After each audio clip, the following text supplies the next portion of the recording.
Mr. Mayor? Mr. Mayor? Mr. Mayor? We have started audio and visual recording.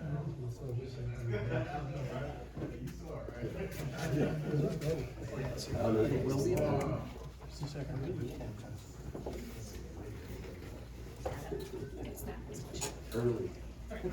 No, I did. I thought I see. Yeah. No, I You guys know.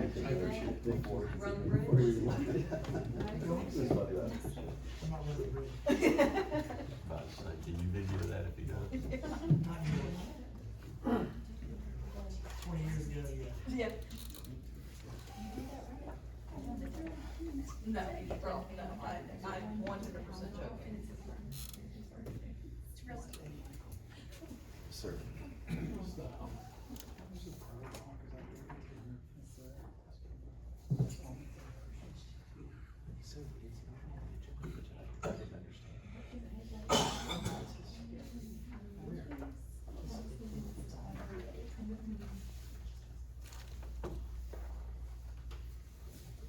Got it, okay, got it, okay. Yeah, so, yeah.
Okay. All right, ladies and gentlemen, I'm going to go ahead and call this meeting to order. It's exactly 6:30 on the dot. As for those of you that just came in a little late, we have some copies of the agenda up here. If you want to follow along with us, feel free to grab one of those if you want to. But we're going to start with the invocation and the pledge, led by Councilman Tim Sullivan. So if you could stand if you're able. Short of Bible reading from Jeremiah before the invocation, if you don't mind. Search the welfare of the city in which you live and pray for it, for there you will find your welfare. Keep that in mind, folks. Heavenly Father, we come before you today seeking your wisdom and guidance as we gather to serve our community. Bless this council with clarity of thought, fairness in judgment, and compassion in decision making. May our discussions be fruitful, our actions just, and our hearts open to the needs of those we represent. Grant us the strength to lead with integrity and the humility to listen with understanding. Strengthen us in our efforts and bless all who call this city home. May your presence be with us in all that we do. In Jesus' name we pray. Amen. Amen. I pledge allegiance to the flag of the United States of America and to the republic for which it stands, one nation, under God, indivisible, with liberty and justice for all. Thank you, Councilman Sullivan. All right, I'm going to go ahead and call the roll as we do at every meeting. So we're going to do it in order of the districts. We're going to start with District 1, Councilman Tim Sullivan. Present. District 2, Michael Coker, that is me. District 3, Councilman Kyle Shields. Present.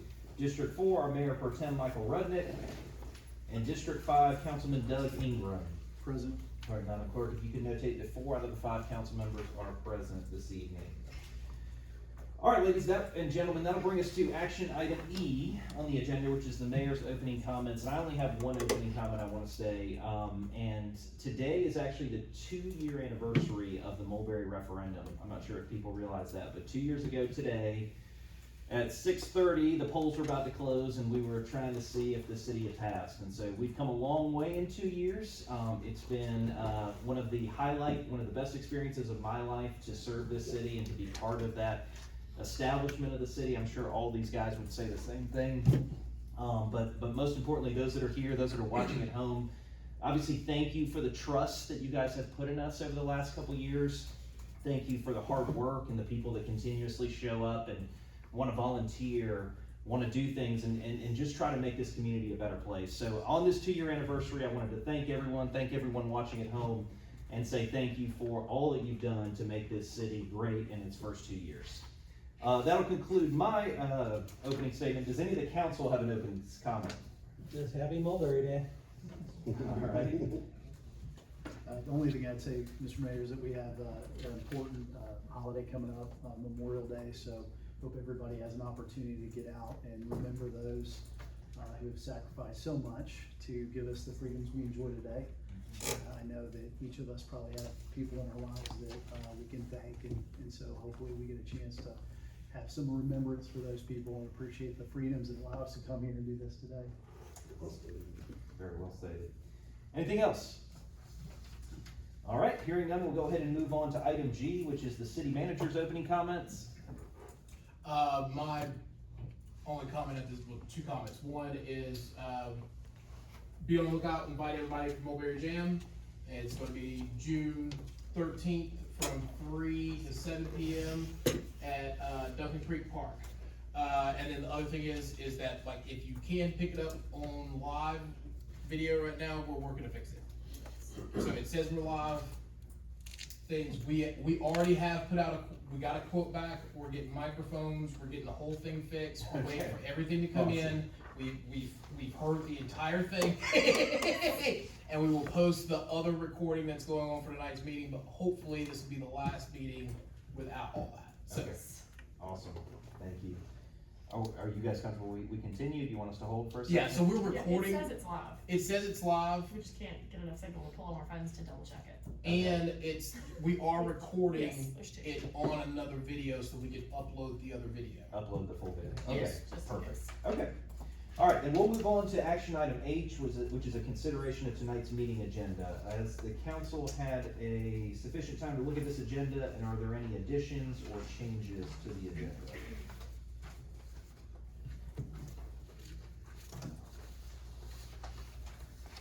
All right, hearing none, I will make a motion to adopt the meeting agenda for Thursday, May 21st, 2026. Do I have a second? Second. Thank you, Councilman Sullivan. Any discussion? Hearing none, I'll call a vote. All in favor? All opposed? All right, the meeting agenda is hereby adopted. All right, that'll bring us to action item I, the consideration of the meeting minutes from May the 7th, 2026. Is there any changes or discussion regarding these proposed meeting minutes?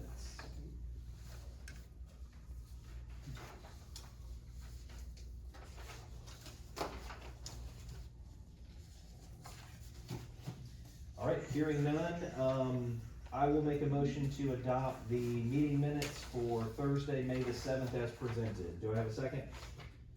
Second. Thank you, Councilman Shields. Any discussion? Hearing none, I'll call a vote. All in favor? All opposed? All right, by a vote of 4, the meeting minutes for May the 7th, 2026 are hereby adopted.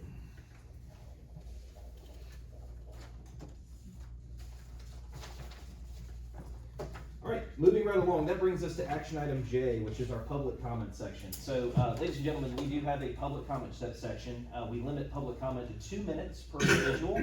The council does not respond to the public comment, but we will listen. There also is, if you're here for a specific zoning case, or you're here to discuss some of the ordinances that are proposed, there will be a couple other opportunities for a public hearing. Or actually, I think there'll be no public hearing on the zoning case, right? We've already done the public hearing? Right, yeah, Okay. it's just second reading. So it'll just be for the ordinances related to the, charter amendments. But basically, if you wanna go and give a public comment now, like I said, we limit it to 2 minutes. The only thing we ask, state your name, your address, and if you know the district where you live. So is there anyone here who'd like to give a public comment this evening? All right, if y'all could just come up, and if you could just sign your name for the record, if you don't mind.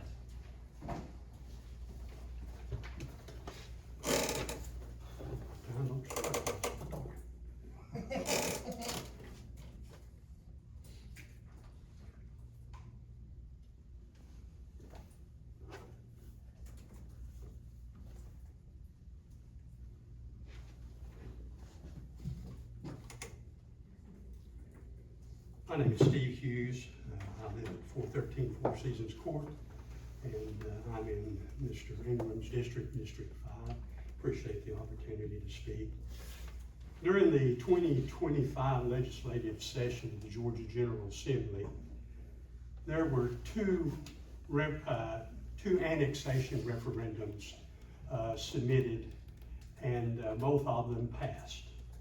One was for the city of Lawrenceville, Georgia, and they had that referendum that was held on this past Tuesday, and that failed. The great thing about what the city of Lawrenceville did is it gave its citizens an opportunity to vote on the annexation. During that same legislative session, our members of the Georgia General Assembly and our leadership here in the city of Mulberry pushed SB 139, which was a forced annexation of property into the city of Mulberry. What is a forced annexation? That means the people were not notified. The people did not get a chance to vote. It was done by the state legislature without their consent. Today is the second anniversary, May 21st, and you celebrated the vote. We need to celebrate the vote. That's a good thing. Thank you. Thank you, Mr. Hughes. All right, sure, go ahead. If you could just do us a favor, state your name, your address, and then sign that piece of paper for us.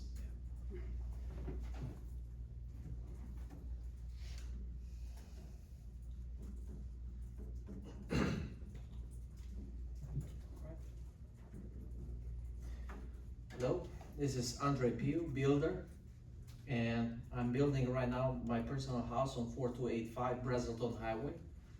And like other houses that I'm building in Gwinnett County or in Barrow County, I do private inspections. The process is easier for me. I did three private inspections for this house: underground plumbing, monolithic slab, and temporary pole. The temporary pole, I just canceled it for private inspections.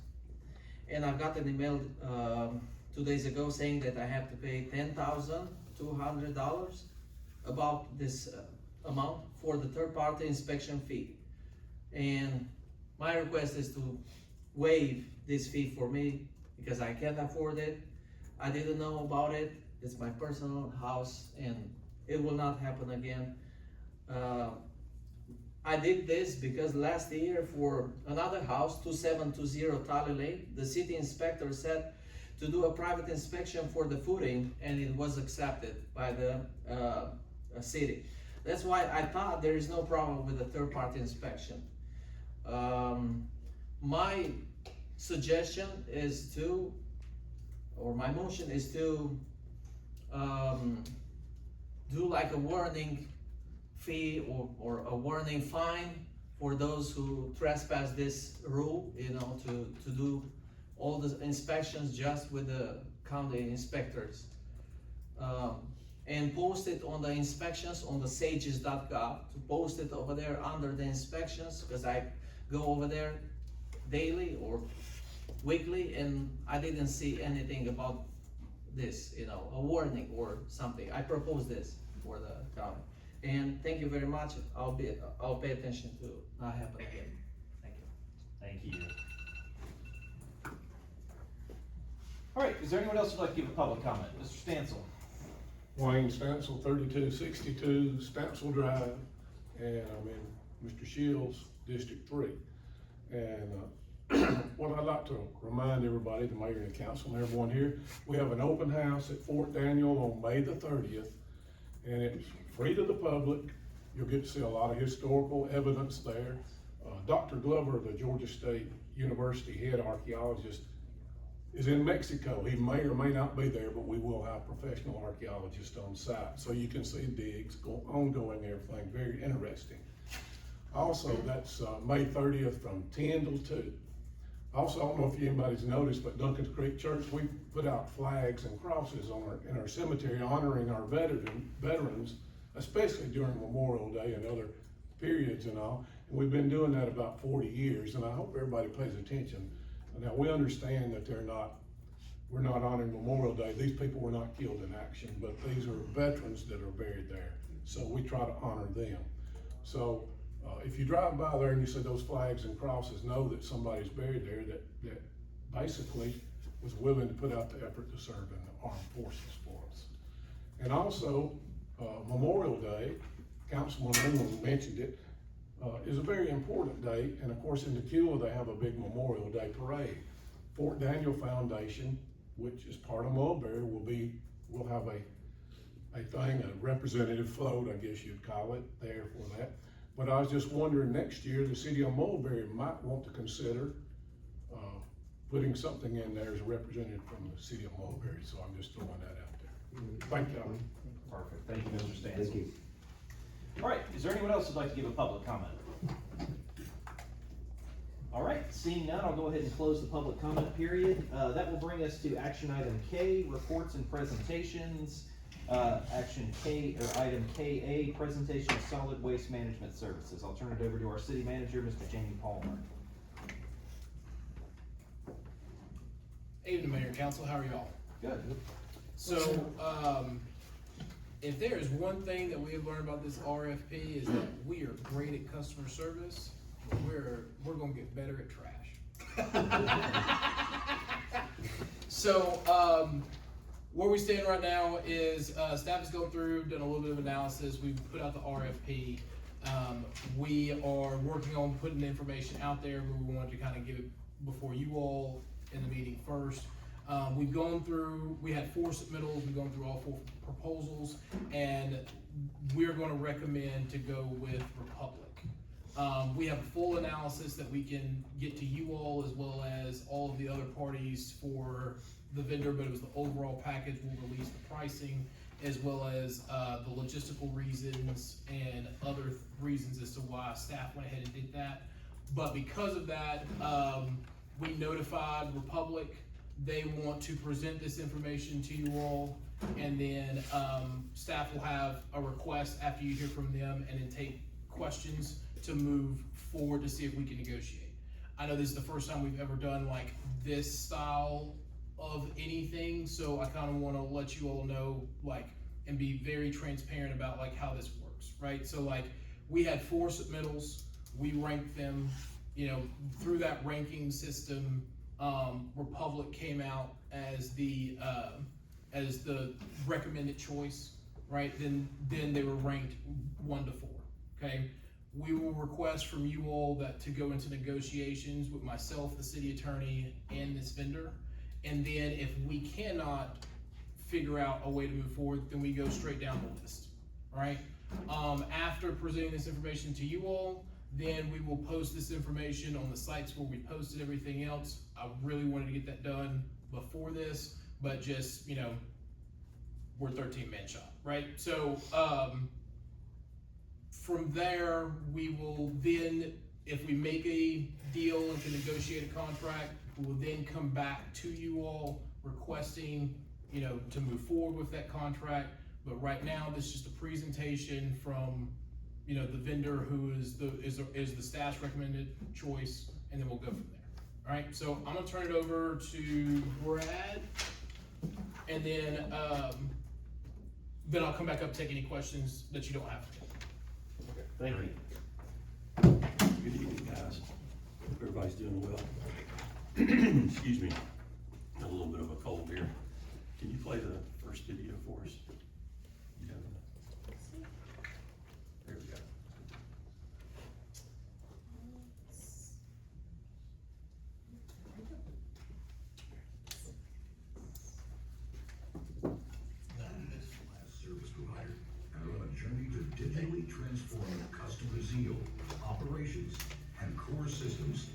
improve safety, drive customer loyalty, and increase productivity across the organization. And to do so, we knew we had to innovate. 5 years ago, logistics analysts were working with technology from another era, scheduling routes on green screen, even without a map to guide them. Drivers were using paper route sheets and making notes by hand. On top of that, customers did not have the visibility of their service status, forcing them to call support and wait for a callback. Then, in 2019, our digital transformation began. We introduced RISE, a groundbreaking system that seamlessly connects our drivers and logistics analysts in real time, utilizing the Maps feature to dynamically create more efficient routes. Tablets were introduced to drivers, allowing them to record their progress throughout the day, and we saw multiple benefits of implementing RISE tablets from improved safety to driver onboarding, laying the groundwork for delivering real-time customer insights into service status. But it's more than just software. RISE transformed the way our teams collaborate. We know our customers care about timely communication and issue resolution. In 2020, customers began receiving proactive notifications to alert them of service updates, but we continued to innovate. And in 2022, we launched Track by Truck, elevating the customer experience with on-demand, real-time status. We got bad Wi-Fi. It's over, yeah, it's overcast today. At their fingertips, but we didn't stop there. In 2023, we expanded our digital capabilities, adding cameras to the trucks, with safety being the top priority. The Samsara AI camera system enhances driver safety on the road by informing them in real time about unsafe events, protecting our drivers and the communities they serve. These automated alerts provide instant coaching for our drivers to maintain safe behavior and act as an eyewitness to protect our drivers when incidents occur, adding another set of eyes and truly providing the drivers with an in-cab safety companion. And in the same year, we went even further, using state-of-the-art AI technology to detect container overages and recycling contamination. The addition of this technology helps us to educate customers on recycling best practices, so we can partner together on reaching our sustainability goals. And now, we are excited to bring our maintenance team into our digital journey. With the launch of Empower, we are deploying a best-in-class asset management system. With the strength of Empower, we keep our maintenance, operations, and finance teams all connected and give drivers and technicians an easier way to communicate. By improving maintenance efficiencies, we're ensuring our trucks are route ready to deliver a great customer experience. Republic Services digital transformation connects our maintenance, operations, CRC, sales teams, and customers with real-time insights. These technologies build on each other to improve safety, drive customer loyalty, and increase productivity. It takes all of us owning our roles to be best in class. We are excited to put this cutting-edge technology in your hands and can't wait to see how you use it to deliver world-class customer experience. We know you're going to have your best year yet. Let's do this. Republic Services, sustainability in action. Okay, glad y'all got to see that. Sorry y'all couldn't. No, I wanted to start with that simply because the trash company that I started with 21 years ago is not the trash company that I work for today. And the primary reason for that is the technology and a lot of what you saw. The other cool thing about that video is that was actually filmed at our winder hauling operation, which the employees that you saw, the building, the maintenance facility, all that is hopefully where the city of, well, a lot of you in the city of Mulberry are already receiving service from. So all of that is at that facility. So again, we've been providing services here in Mulberry since, 40 years almost. I mean, since they started building houses out here, we were here from the very beginning. I think we have currently about 10,000 residences in the city of Mulberry. If we're lucky enough to be awarded this contract, we'll be taking over, I think, the other approximate 3,000. And I'm gonna spend a few minutes talking about a transition plan for that. One of the reasons I gave you that information booklet, there's a lot of information there. And instead of reading it till you're going line by line, I wanted you to be able to, if you care about looking at it, because it's pretty detailed at some point, you would have that to take with you. But if you look at this map, hopefully you can see it, yeah. So why is it important? Why is Republic Services in a great place to service the city of Mulberry? Well, you can see we have a hauling company and 2 landfills within 12 miles of here. So if you all have been around long enough, and I think you have, some 15, 16 years ago, we had some tornadoes, some pretty significant storm damage rolling through around this area. And there were a lot of downed trees, blocked roadways. Because we have assets so close to the city, I feel like we can do things for the city of Mulberry that no one else can do. We employ about 300 employees. We put out 165 trucks a day out of those 3 facilities. So we have assets to be able to accomplish whatever you all need whenever you need it. So I wanted to show you that so you could get a little bit of a visual for that. The next slide, real quickly, I just got 3 agenda items. I want to talk, you saw the technology demonstration actually, so that's the long video. The transition strategy, which is the next slide after that. I wanted to kind of give you a visual of what our organization looks like from a structure or a hierarchy, if you will. So we have 1 general manager, and we have a person that's over ops and a person that's over maintenance. And then you can see below there the drivers and what all they're responsible for. Now, again, this is an example. This is not, you know, this is not what we have just for Mulberry, but this is an example of how it works. So I thought you may want to see that. Next slide, please. Thank you. So the next slide is the implementation and the focus areas of the implementation. Everything we do revolves around 2 things. It's around people and it's around trucks, in an effort to provide the absolute best customer experience that we can provide. So we know we've got to hire the right people, we got to train them right, and then we got to make sure that we maintain a safety culture, which you heard a little bit about in the video, that promotes that level of safe operations on the streets, because you guys know the traffic in Mulberry is not going to get any better, right?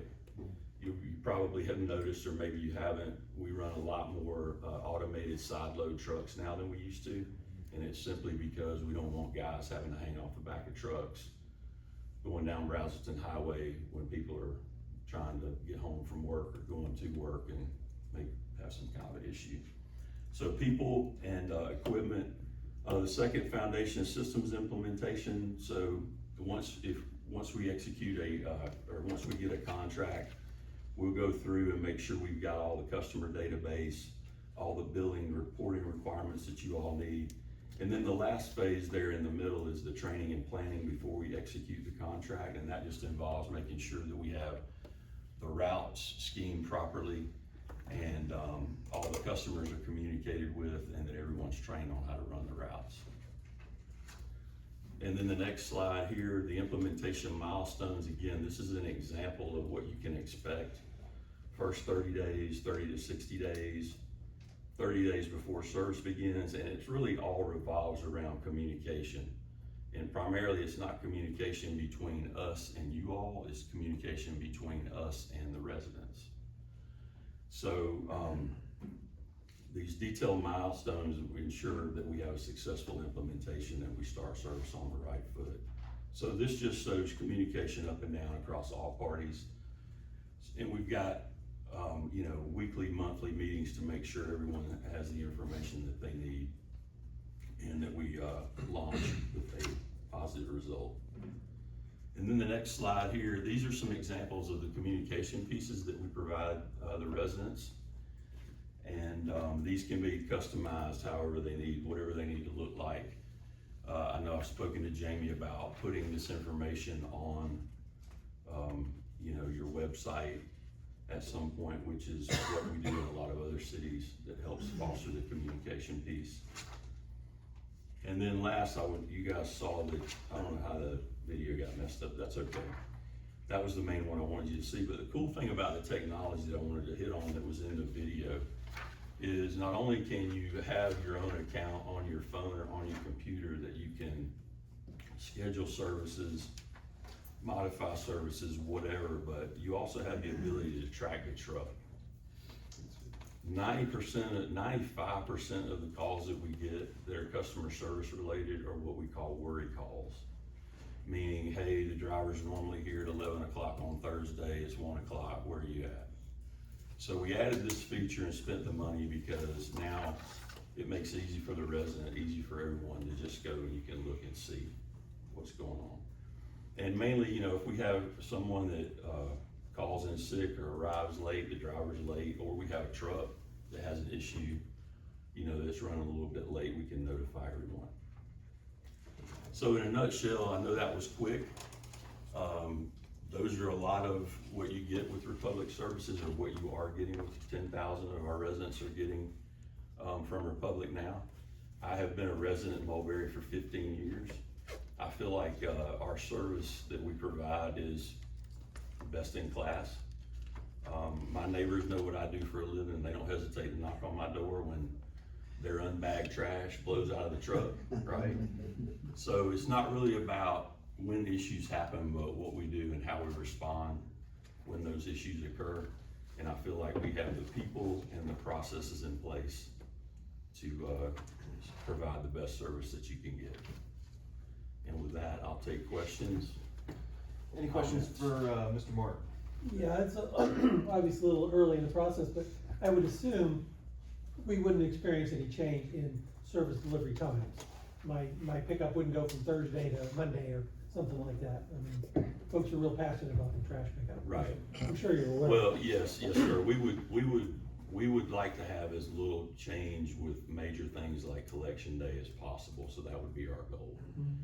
But we won't know until we actually look and see, and we're able to put the routes on paper and see what they look like.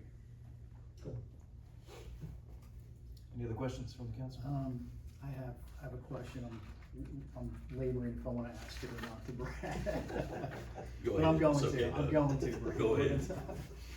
No, so one of the things that we're, you know, I think we have, the council, we've had experiences where folks will say, I didn't even know I was in Mulberry, you know, things Right. like this. So we have kind of an effort underway to let folks know that we are trying to do some really interesting things. We're using technology in a number of pursuits at the city to help staffing ratios. Sounds like you guys are pursuing similar things. So I think there's always these unique opportunities to brand the city. So not a discussion for today, but maybe down the road we can talk about that. When I see the carts, you know, the actual carts, those are great branding opportunities for the city to know that they have kind of that they are in the city, that we're doing some unique things, and start to separate us a little bit away from some of the other municipalities. Right, Just right. opportunities to really let folks know that they're in Mulberry and we are actively trying to deliver a service that matters to them. Sure.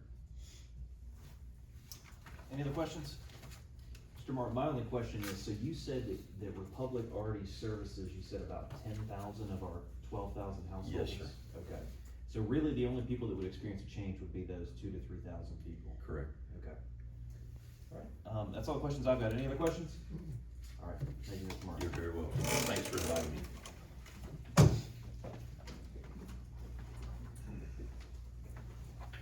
Yeah, so we have this available, we can get to y'all pretty soon. I think this is one of those things where staff, we had to take a look at, like, all 4 proposals were, to be honest with you, fantastic, right? This wasn't an easy decision on staff. All models were great when it came to the proposals that we got. It was just evaluating a whole bunch of things, but we have that listed and we're getting ready to release that. So, if y'all have any questions for me, I request that council bless myself and the city attorney to start negotiating with Republic. I have a couple questions. Sure, go ahead. What was the variance on, just percent-wise, I don't need numbers, but what was from the lowest to the highest total landed cost variance-wise across the 4 respondents? Across the 4 respondents, when you're looking at like total cost per household, you're talking about, I think it broke down to $20 versus $25, right? Per month, right? So low, high, that was the range. Yeah, basically. that's really the range that we're talking about. The difference is that when you start talking and factoring in the 6% of the city that already have a senior exemption, right, that drops Republic's price all the way down to $18 for those 6%. So that changes the averages. Yeah. When we look at the other outside factors, right, because price is not the only thing that's really truly evaluated, it's a heavier end of it. You know, it's not even the franchisee fee, it's logistical, it's how do we're taking over the service on January 1. What does that put us at when, you know, that's the busiest trash time of the year, right? Like at Christmas, when everybody's throwing out boxes, you know what I mean? We have to figure out logistically how people are gonna get new trash cans, how that whole system operates. Then it came to the customer service end. Then it came to logistical issues if we start to have like problems with their landfill being so close. There were additional factors, again, that, you know, I can outline here. The recycling program was pretty good. I personally still feel that we, you know, need to discuss a portion of the franchisee fee that was varying amongst the portion, but we're not here to, on the city end, on the money issue part, right? Like the goal of staff taking over the service was not about, you know, making money. The goal of this was, if there's an issue, we need a provider to do it, and then we need to be the liaison for the 40,000 people that live within the city limits. Like that is our objective when it comes to a service as intricate as trash pickup. We've seen the things that happen in New York when the trash doesn't get picked up, right? Like those are the things that, and y'all have heard me say this, you know, probably, right? City manager paranoia, right? Couple things that always worry me is, does the trash get picked up? What do we do when, you know, somebody gets hurt? How do we handle citizen customer situations? And so, working out the FRP, I'm glad for our proposals, and I'm thankful for everybody who submitted something, because that was like a little bit more of an undertaking than I realized on the RFP side. But I do believe that, you know, us being able to work with the citizens and advocate for the citizens at a little bit more of a personal level than Gwinnett County can is important to us. So that's it. Like, this was not a proposal to just, you know, say, oh, we, you know, got so much in a franchisee fee, as what do I do if someone calls up? We already have this in certain situations. What I do when someone calls City Hall and says, we're having an issue with our trash. Yeah. I can't say it's Gwinnett County's problem, because it's not Gwinnett County's problem, it's my problem. I guess my question on the cost structure was less around the creative element of that back to the city, and more about like when you have a larger area, there's some network effects. So like, do we, as we shrink down the scale of the operation, so they may be servicing a larger contingency in unincorporated Gwinnett areas, and as we shrink down to smaller citizenry, is there some cost structure there that we don't know about, or it's fully captured there in what we're doing? It's fully captured. Okay, got it. Yeah, if I'm understanding your question right, this proposal was based upon like our area and our area alone. Yeah, we don't need to get into it, but I just wanted to make sure. So we could talk about it offline. There's some elements of cost there that get amortized over a broader area, right? Yeah. And so if you have a smaller area, and you could potentially have higher cost, potentially, a network effect. Yeah. Reduces it on a per average basis across a larger place. So I'm just trying to make sure we're not running into that scenario, right? No, we're not. I mean, and the structure's still the same, right? Like, for every household, it's still gonna be paid on your property tax bill. Yeah. That's what we did at the last council meeting, was secure that agreement with Gwinnett County and the tax commissioner, right? So everybody will see it broken out on a monthly basis. I gotcha. Right? It's not amortized like it was beforehand, because of the fact that, like, when it did that, that broke it up 5 contracts across the county. Yeah. Right, and that's how those were managed. We've now, like, looked at it, taken the original price structure that was there with all the rest of the bids, which is why they submitted them the way that they were, and then that's why price was not the only factor or what our, you know, in a business sense, return was either. Sure. It is how do we handle this service logistically? I got it. That played a larger role too. Yeah, I got it. And it sounds like from low to high, the variance wasn't significant. Not Everybody at was all. kind of in the group. That was. I mean, the main that's what, question. that was the hardest part, right? Because, the two closest were already here, Sure, right? Like, and that still goes back to logistics. yeah, got it. And you'll see that when we release the I rankings. feel what's good about it is that most of the people have it already. I have Republic, I mean, raise your hand, it's like, you know, with that many residents already having it, the disturbance of something new won't be as great. When you see when we look at the rankings, right, and again, like I'm being very general about it too, because I still need to get the rest of this information out to everyone, right? When you look at the rankings as a whole, it makes sense, right? The two closest were the highest too, because they already understand the area. Quick question I have, and maybe this is for Mr. Martin instead, is, all the services are the same as what we've already got going at, it's like trash, recycle, the bulk item, or the big bulk item, and then you pay extra for yard waste, is it mirror exactly the existing services that Grant Yes, County has? Okay. yes, none of that's changing. And was that true for all the bids have mirrored those? Well, there's only exactly? one other vendor at a smaller rate, but it was very close, right? And then that was some of the other stuff too, right? Because we did ask for a little bit of their own style of submission, right? Just because, you know, we looked at the proposal that we had, we took an existing RFP that we had, tried to modify it a little bit, to fit our own needs. And then, we just asked the vendors to submit and then took a look at and did an analysis on all four of them. So all four of them were really looked at like as truly separate projects, but it's like, what is in the best interest of where we're at and how we move forward? Any other questions from the council? My only question is for the city attorney, are you comfortable with us go ahead and advising him? Okay. All right, then at this time, I'll entertain a motion to, for Mr. Palmer, the city manager and city attorney, to engage in negotiations with Republic, to see what they can come to present back to the council, so. Does anyone wanna make that motion? Yeah, I'll make the motion, Mr. Mayor. I'd make a motion to authorize city manager and city attorney to enter into negotiations with Republic Services for the collection of residential trash and recycling services for the city of Mulberry. All right, we have a motion, do I have a second? Second. All right, thank you, Councilman Sullivan. Any other discussion about this topic? All right, hearing none, I'll call a vote. All in favor? All opposed? All right, by a vote of 4, the motion carries. All right, that will bring us to action item KC, which is, I'm sorry, KB, thank you, which is the City of Mulberry infrastructure update by City Logic.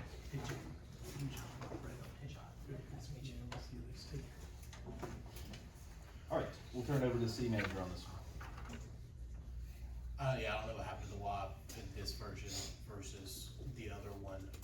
So, I don't know how many months ago, we came to you all with a proposal to, have City Logistics do some AI grading on our roads, sidewalks, ADA ramps. We got that data back. I wanna walk you through it, let you all know what's going on out here.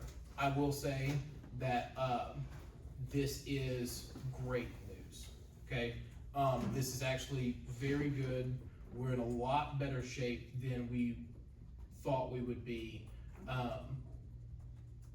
You know, so regardless of how things happen, I have no concerns about our streets, right? So, next slide. So we'll go through the agenda about payment processes, PCI statistics, sidewalks, SEI, which is basically how we grade sidewalks, and then ADA ramp compliance, right? So next slide, please.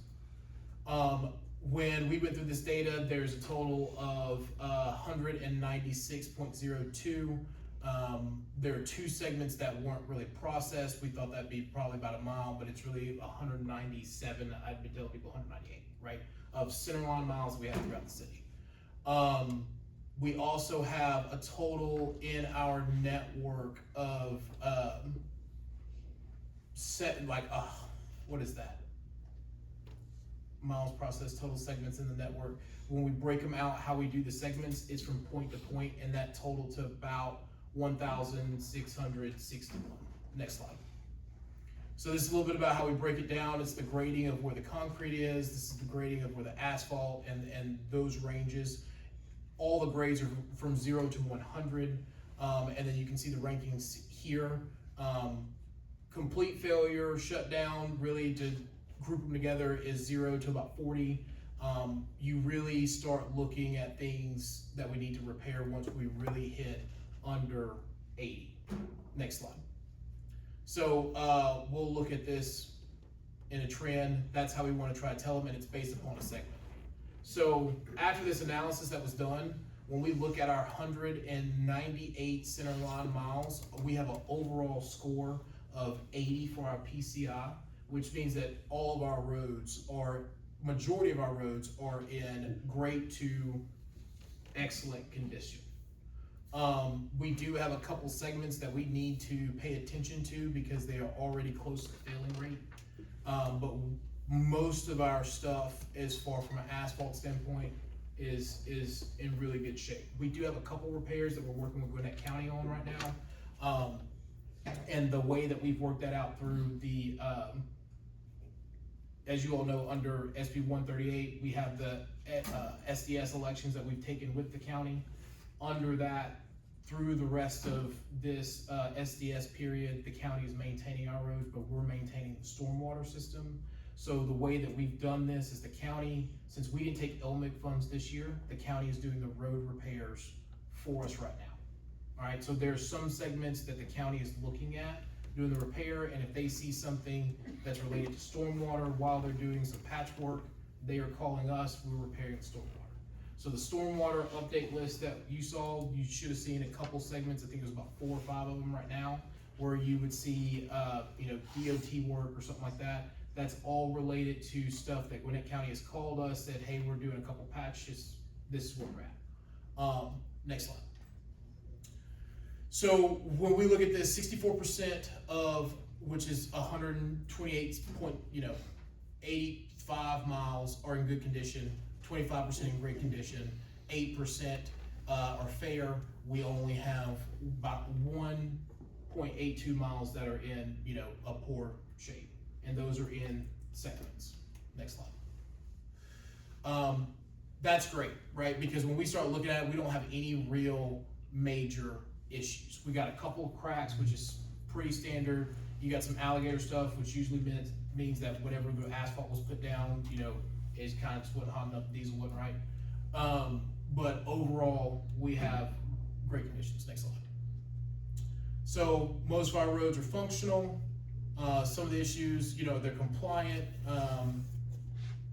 Very few are structural issues, so we're good there. Next slide. Now let's talk about sidewalks, right? Sidewalk wise, we've been saying, we had 233 miles. We have 232.88 miles to our actual. We broke that up into 2,264 segments, and then this is how we're gonna start working with our sidewalk data. Similar to how we did the PCI with pavement, right? We're doing an SCI for sidewalk. Next slide. These grades are slightly different. We'll look at cracks, how trees have been, bent the sidewalk over, and what that looks like, and then we'll start to develop a plan. We also have utilities that are in the way, and then we'll address those too. Next. So our overall SCI score is 82, right? So our infrastructure here looks great. We are currently working on our stormwater management plan, which will be the analysis for our MS4 reporting. We just got everything back and our NOI approved for stormwater from the EPD.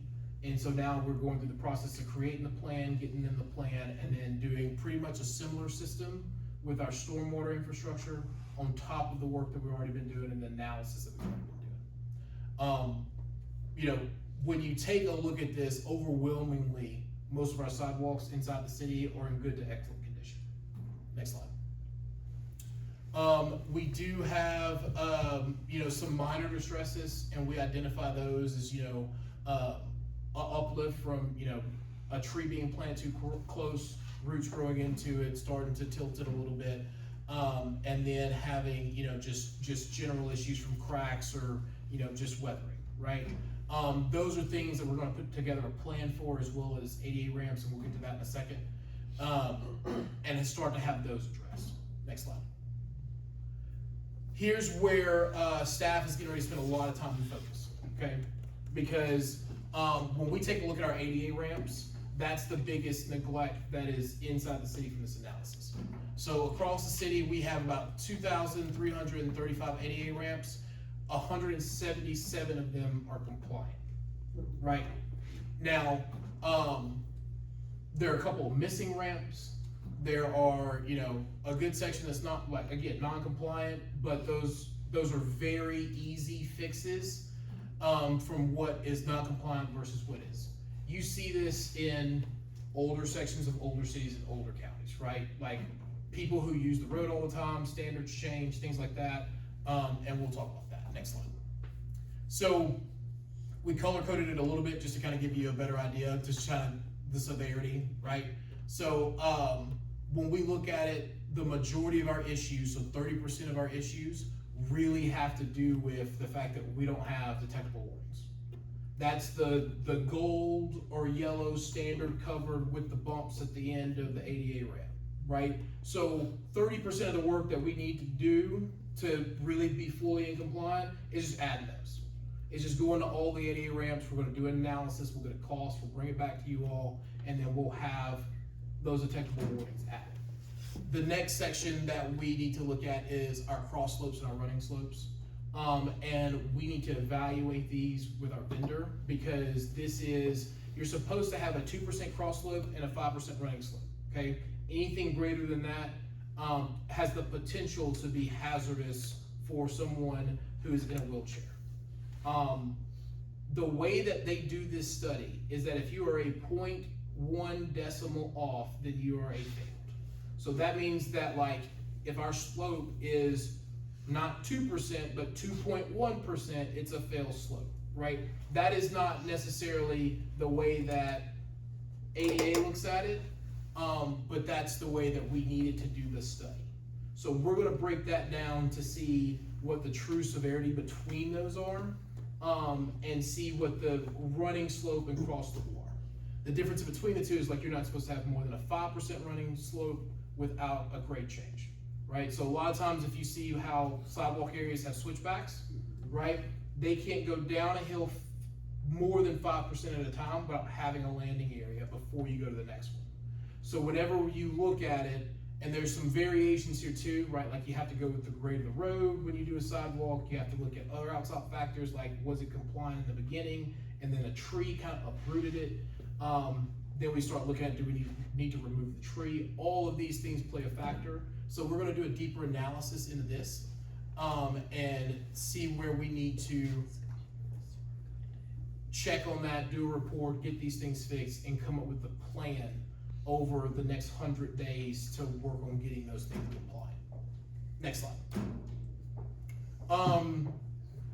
We now have a website that we are getting ready to make available, right?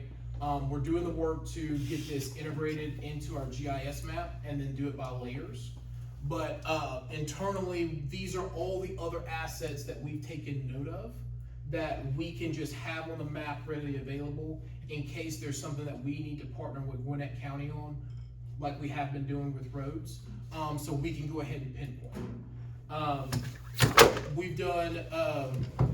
We've already done the data transfer with Gwinnett County for stormwater, so we know where, but we already have all their information from it. We did our own analysis, so we had our own data to create our own layers for this. As some of you all know, because we met with them a couple weeks ago, we have great communication with Gwinnett County Department of Transportation. And this is just so that we can, show if anybody asks, like, we have this damaged manhole, we have this damaged, what do we do about this pavement marker? Where are arrows? How do we do analysis for future things? So we have all that now in our own files. Next slide. Actually, before I go to the next slide, in working with the ADA ramps and the sidewalk stuff, we punted on doing the tree boundary analysis until next year. So next year, we are going to look at all the trees that are inside of the right of way. And then in preparation, we'll know then from studying the ADA ramps, what trees that are in the right of way, not on private property, that we need to look at taking out, clearing, cleaning up, or working with DOT to do the same. Next. Pavement preservation, education software, training, and a little bit of what we call a patrol app, right? These are things that I just mentioned that we're gonna start integrating to our website.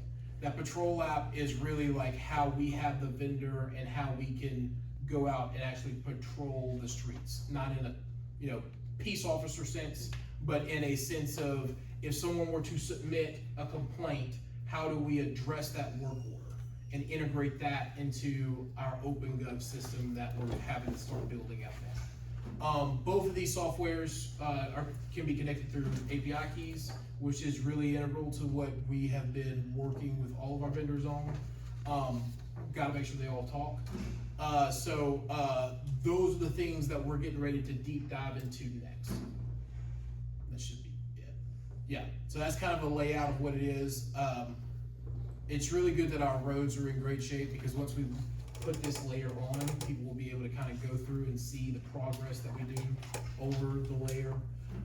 But now, from an asset management standpoint, especially a stormwater, we know where every manhole is, every catch basin is, where we're almost to the point where we'll know where every pipe is. That's what the MS4 report is about.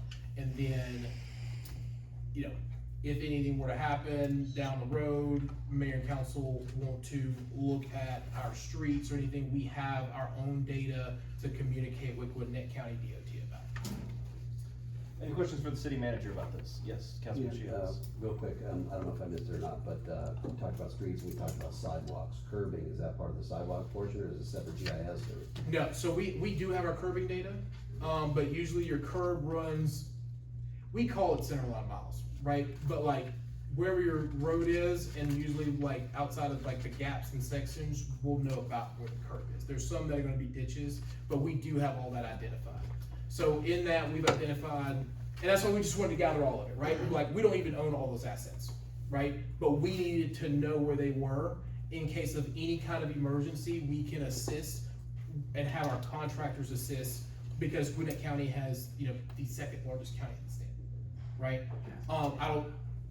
I've never asked for anybody's help, and they've been gracious enough, to help when they can, right, on certain things. But we need to know how to be able to send a contractor out there if we need to, right? And then we can work out logistically how we do that as a part of next SDS negotiation, right?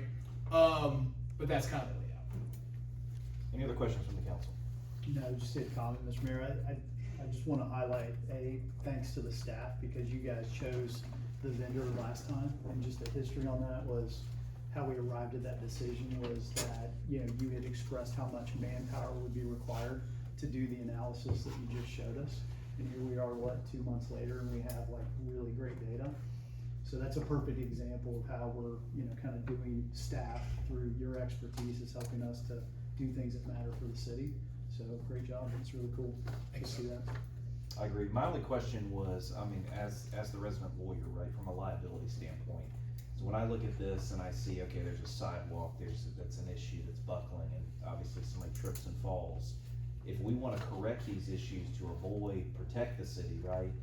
These things that your staff's gonna work with the county to start sending them out, put them on notice, cause my understanding is they're still maintaining these, is that correct? They're maintaining them, but we own the right of way.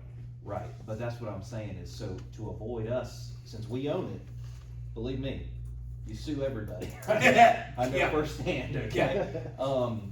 So to avoid that liability, I would just say, now that we have this data, it might be a good thing to maybe start working with, the Gwinnett DOT and whatever, and start saying, hey, these are some of the problem areas that we need to address, just so that ball starts rolling down the hill.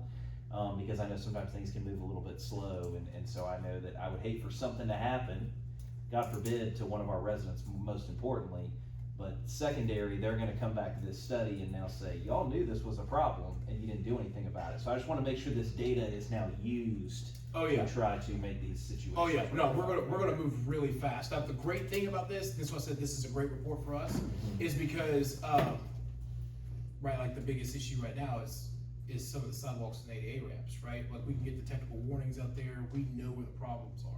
Knowing the problems, the biggest thing that on a staff end is we've been kind of flying blind a little bit, right? Not knowing where our assets were, collecting all our assets, getting ready to manage them. So, now I know where the problems are, we're going to assess a plan, all of it will be completed in the next 100 days, right? Like, so that's the bigger thing. Well, I'm not asking for it all to be done in 100 days, I'm just saying, I Well, think it would be that's nice how if we get don't- to the compliance. Yeah, part, right. I'm just Because I saying, can, yeah. we can argue that, you know, that's what I mean. Yeah, I'm just saying, I just wanna make sure we don't just shelf this data, that we Oh, dude. use the data Yeah. to try to move forward. Yeah. No, sir. Okay, all right, perfect. Any other questions from the council? All right, thank you, city manager. I'll echo, Councilman Ingram. I mean, it definitely, you know, your leadership on making this was fantastic, so thank you. Thank y'all. All right, that will bring us to, on the agenda, item L, public hearing. We don't have any public hearings this evening. So that'll bring us to action item M, resolution 2026-0563, the Mulberry Historical Society Board creation, and resolution adopting the chair and vice chair. Would you like to present this? Or you want me to talk about it? It's up to you. You can go ahead. Okay, I'll talk about it. So one of the things, ladies and gentlemen, that's really was important to us, both, everyone here on the council, I'll speak, and staff as well, was Mulberry is an extremely historical city. I mean, we have some incredible history here. Mr. Wayne Stansel is, I will call him the official, unofficial, historian of Mulberry. But one of the things that's very important to us is to preserve this history and to have a group that can not only preserve it, but share it, right? Share it with our community, share it with the children, the schools, so we know what we're dealing with. And one of the things that we have kind of struggled with, and I know the council has kind of thought maybe a couple had suggested would be a good idea, is to start a historical board within the city.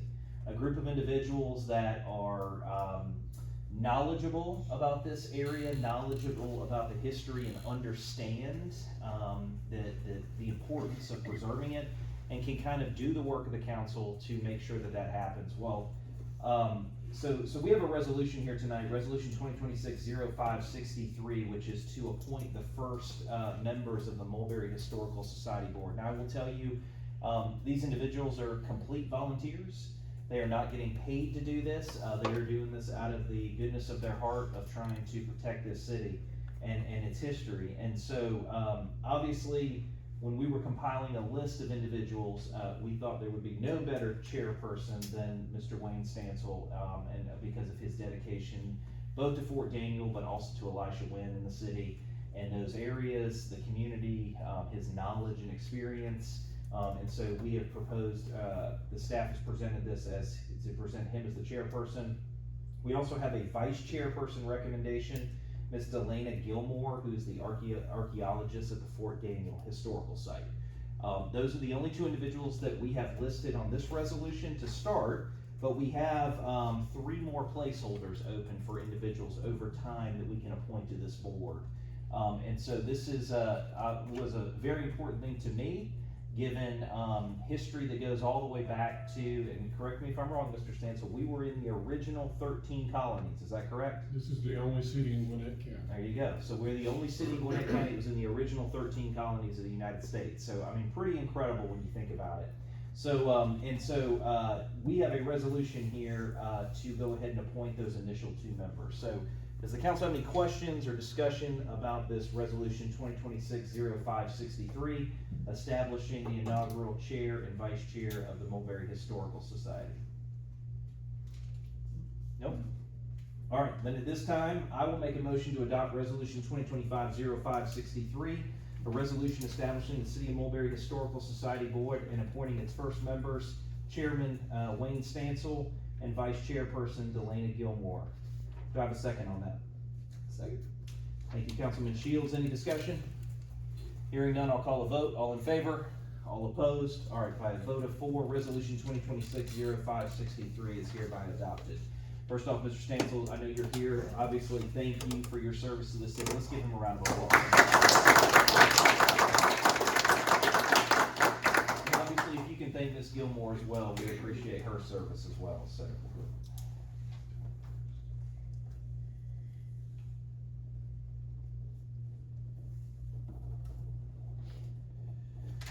All right, moving right along. That brings us to N, first reads. We have no first reads this evening, and so that will bring us to action items, or second reads under O. We're gonna start with A, which is ordinance 2026-05-167, case number RZR 2026.02.0249. I'll turn it over to our Community Development Director, Ms. Rebecca Kiefer. Good evening. This is the second read of this ordinance. It was first read and public hearing back on May 7th, and also was heard by the Planning Commission on April 21st.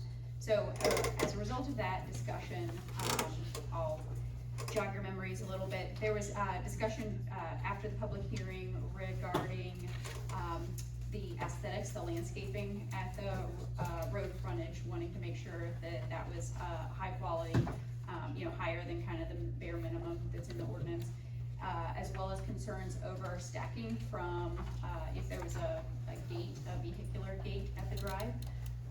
So as a result of those two concerns that were discussed, staff did add 2 additional conditions for your consideration. Those are provided. We included them in red in the staff report, again related to the enhanced landscaping as well as minimum stacking for the in the event that a gate is installed, not necessarily requiring a gate. Also at that meeting, the applicant had presented an alternative site plan where there were 2 curb cuts along the frontage. The exhibits that are still proposed in front of you right now are Exhibit A, that is the 3 lots, and then Exhibit B that ultimately has that 1 driveway for the 4 lots. The applicant did email us this afternoon with the site plan with the 2 driveways, so they do still intend to request that. Let them know that it was at your discretion to be able to call them up and allow them to present, but that is something that they are still interested in. So that would require an amendment to the exhibits that are outlined in the ordinance as proposed for adoption tonight. Okay. Any questions for staff, and then we can talk about, is the applicant here tonight? Yes. Okay, thank you. Any questions for staff first, and then if the council will, we'll discuss, we'd like to have the applicant come up and talk to us one more time. Yeah, I have one question, Mr. Mayor, for staff. On the, so the amendments 10 and 11 on here, so that was in direct reference to the thing we talked about last time, right? Which is more than our minimum standard? Yes. And then just so I'm clear on Exhibit A and Exhibit B, which one is the proposed? Both of them. So if you'll remember, there's an existing house on the property that's kind of on the plan east side of the plan. Mm-hmm. And so there's a tenant there, and so they'd like the tenant to stay out their lease.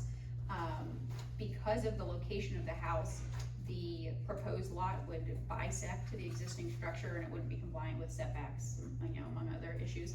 And so what we've done is a phased approach where in the first phase, that house is gonna be allowed to remain, and they split it into 3. Once they're ready to demolish the house, then it'd just be contingent on demolishing that house, splitting the lot, and then being able to build the last 2 lots. Do we have any kind of a time frame on that, or? There's nothing that we've got written in there now, just that they would have to demolish it to be able to get that 4th lot. And the, relative to the access to lots 2 and 3 shown on Exhibit A, would lot 2 and lot 3 have a direct driveway onto fence? Or is it going, it's hard to kind of look at that. I guess that's the question. Does each driveway go directly into fence road? So in the exhibits that are currently tied to the, draft ordinance, it is a shared driveway, so there is only one curb cut in that iteration out onto Fence Road. The version that the applicant has to provide you and had kind of alluded to at the public hearing, there are 2 curb cuts in that version. Okay. And one other quick question, and this may be too particular, but I think it's not based on what we're voting on. When I look at Exhibit A, the associated common driveway that is parallel to Fence Road, if I look at the kind of the characteristics of that versus what is shown on Exhibit B, they look fairly different to me. So, is that a correct assumption? I believe so. The applicant, I don't know if it's like Okay. a version, Got it. issue, so the applicant might be able to speak to it. Okay, gotcha. Thank you.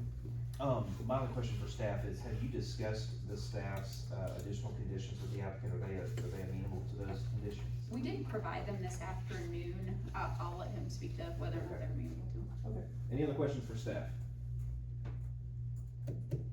Okay, sorry, I forgot, the applicant, if you wanna go ahead and come on up, and we'll let you kinda, if you don't mind, we'll probably have a couple more questions for you. Is there any questions, for the applicant? No, I mean, I have a few questions, but maybe. Can I give you guys Yeah, a revised? Sure, that'd be great, thank you. Might clear things up a little bit. So what you'll see on here, and I emailed this to staff also, Okay. so they have the electronic copy. What we talked about last time was how best to aesthetically show the frontage along Fence Road. And we discussed the 2 shared drive entrances. And we discussed where we put a gate, if they wanted a gate, as order to not have traffic back up onto Fence Road. And as you can see by the drawing that we put out there, the gates would be further up towards the property's house.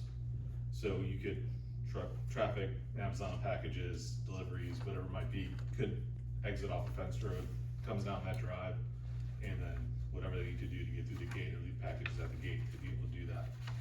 I will say the driveways, I showed it on here as going around the guardrail. When it comes to the plat designation, we will work with GDOT to make sure that it's acceptable to all the regulations. We also will have the opportunity to revise the guardrail based on the final grade for the entrances. So it might not be, the guardrail needs to be in that particular spot. We might be able to adjust it. But that will all be handled and up to GDOT's discretion of how, they wanna see it. We feel that the two shared drives on Fence Road, will allow frontage landscaping to be done correctly. What we talked about last time and what concerns I had was if you have parallel drives, you have Fence Road, then you have a parallel drive coming in, now you've got a 5-foot, 10-foot, who knows what strip between that, who's gonna maintain that? This isn't an HOA scenario. So what we think is a better approach, now you have 4 distinct frontages of people's houses that they can maintain and the shared drive coming in. It's just much cleaner and ultimately be a better product for the city. One of the questions I had, obviously, I just asked staff, so they've added condition 10 and 11 on here. Are you agreeable to those conditions, or do you have concerns about those? Have you seen those? It just came out this afternoon, I really haven't had a chance to digest it too much. If there's a chance to go over it. About to pull it up. Okay. Are you, okay. Okay.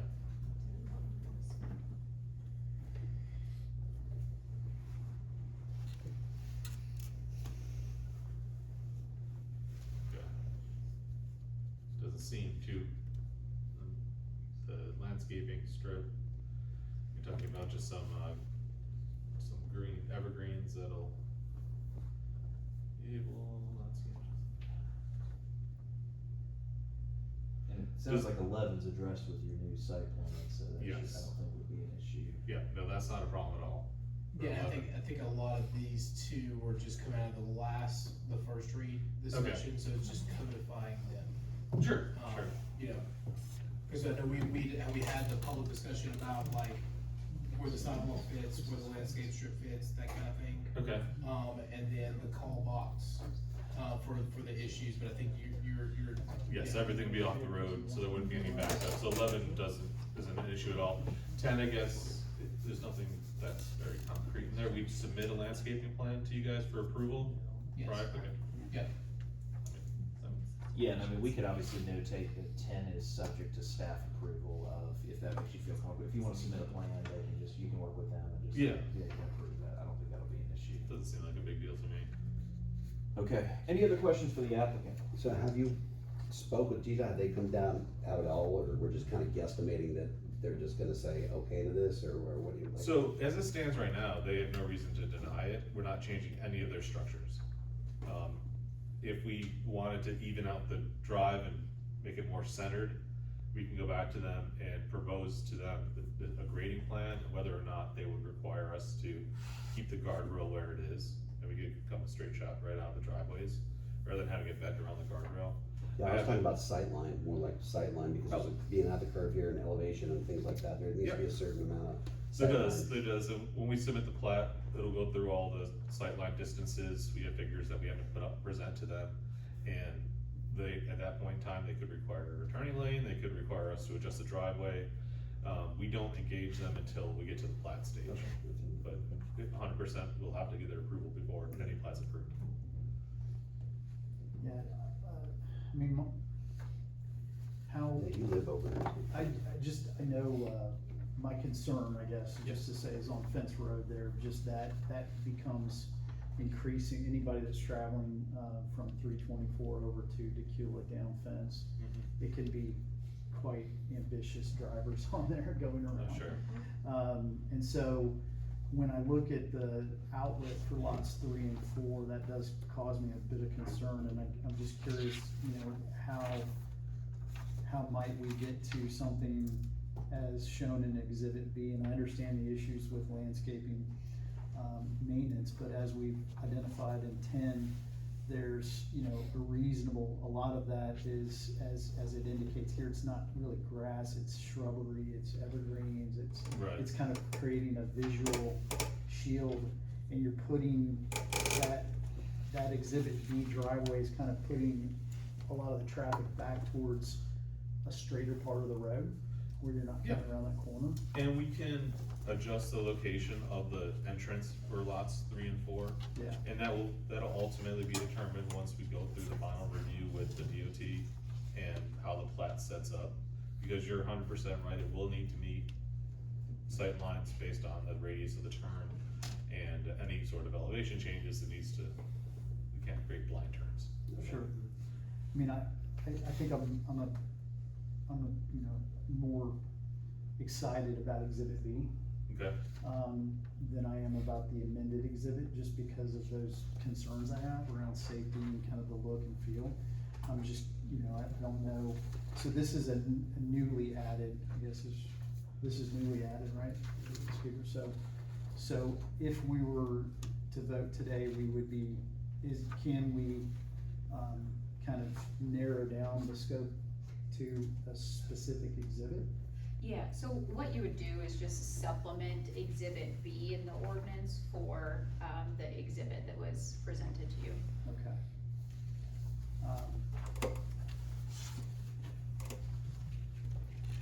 Anybody else have any? Do you have any thoughts on it? Like with the amendments that are in here, and I'm again, talking about what Doug's saying, adding the shrubbery or the 5-foot buffer with a minimum of 3 feet. When you're sitting down in a car, you're headed, that's about a little lower than your head level, depending upon what kind of car you're driving. Right. That just adds more blind. Well, that shrubbery would need to be avenues. set back, so it wouldn't be like on the road, it would have to be set back so the cars could get, you know, past it and get the visual. My recommendation, if you wanna hear it, Sure. similar to the landscaping issue in there, we could have cause we are talking about rezoning, and these 4 lots meet the zoning requirements. If we're talking about, entry, you know, means of egress, we could have that set for approval based on final plat approval.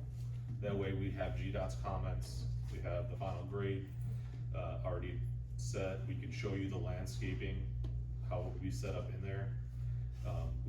It just hasn't been done yet, cause we're not at that stage. If the rezoning doesn't go through, then we'll Sure, already do all that work. No, Yeah, that and makes I do sense. wanna add, like, Yeah. ASTO really talks about, like, the standard for how we look at site distance, how we handle what's, impurities near or by the road, guardrails, all that, those are outline practices, right? So, generally how it goes is there's the concept plan, they present that to you all mainly for the zoning, but all of those standards are standards that PEs have to comply with as well as staff. So we usually address all those things at the time of submittal. Yeah. I mean, look, elevations, all that stuff we talked about, right, Yes. really, really good, so I think, and as you mentioned, I think it's really, there's a little bit of a history in the city, as you know, on some of these major thoroughfares of certain product being built. Yeah. With, product looks nice, but the mechanism to access that product creates unintended consequences, so Sure. we're trying to just be thoughtful before we end up Yep. with another one of those scenarios. Understood completely. So given that. I mean, what's your recommendation, Councilman? I mean, do you prefer the single driveway, or are you That would comfortable be with are you more comfortable with the two subject to DOT approval, or? I mean, my preference would be the singular point of entry, if that could be achieved, right? So then, if you wanted the single point of entry, then we would put in there. Well, I mean, I guess the ordinance is proposed staff already has a reference to exhibit D that was in here, so I mean, it's really, if you could adopt the ordinance as presented, and we would just, what he presented us today would be something separate, right? And I think what you're saying is we need to still get some data, right? So maybe the right way to proceed here is we have an initial focus on this, some of the stuff we presented, with an additional comeback once we have more data from. My request would just be that the request is to have a singular drop point of ingress and egress, right? Pending, that there is not data that supports having 2 points of ingress and egress, and then let that approval be done by staff. Because if not, then we have to bring the case back. Sure, yep, right. Right, but if you give us the flexibility to kind of review it as a part of our plan review, then we can come back, just give staff updates and let you all know what the final decision was. But that gives them the ability to move forward, and then we can just address it and let you all know. So just so I'm clear, so you're asking, staff's recommendation would be, we approve the ordinance with the single driveway with the options of a two driveway subject to staff approval following discussions with county DOT? Yes, I understand that correctly? if Councilman Ingram is okay with that. Okay. Option of I'm just writing this down so I make sure that if I were to make a motion, I make it correctly, right? So that is an additional, stipulation that we would put on the zoning? Is Yeah, right? that would be, Yes. I think that would be, so you would have the 11 staff conditions, and then you, as An Councilman Ingram, additional- would add a 12th condition, which would be whatever you would like Yeah, it to be. right. So you would add an additional condition to ordinance, 5167. Yeah, okay. And I guess, what are your thoughts on that? I have no problems with that at all. Be happy to work with you guys. Yeah, I mean, ultimately, I think what the end goal, and I think we're all hopefully on the same, page around that, is to make sure that the aesthetic of what is built is correct, maintainable, looks good, all these things, and also doesn't endanger safety or cause other unintended consequences. Yes, sir. For folks on the road, so. And I mean, I would say my opinion is the aesthetic, to me, looks nicer with the two driveways. Sure, yeah. But again, as the lawyer in the group, I'd Well- rather it be safe, right? Right. I'll take safety over aesthetics, so, That's right, any no, day, I- right? no Yeah. liability. Right, yeah. Okay, Understood, definitely. okay, so, Then, and is there any other questions from the staff for the applicant? well, Not the applicant, but staff. Now, the way you're structuring it, we could approve the rezoning, but where the driveway goes is up in the air, and you all are gonna make that decision based on data. I'd like to know what that logic is of your decision process before you go and sign off and go, here, do your work. Too often in the past, I've seen, and I haven't seen it with Mulberry at all, but too often in the past, there's a disconnect between what I would want done, and then it goes, Gwinnett County, goes to planning, and they come back with, oh, no, this is what we decided to do instead. And it's like, that's not what we wanted.